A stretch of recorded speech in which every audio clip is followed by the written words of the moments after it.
How to log out Snapchat from other devices. Hi everyone, I'm here to assist you today. Without any delay, let's jump right in. First, open Snapchat on your device. Make sure you're logged into your Snapchat account. Then click on your profile at the top left corner of your screen. Then, in here, click on the gear icon at the top right.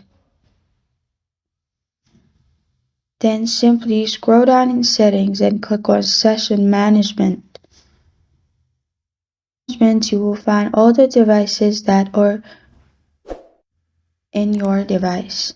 So what you need to do is click on one of the device you want to log out of, and then you'll find logout option. Simply click on logout and you will be logged out from that devices.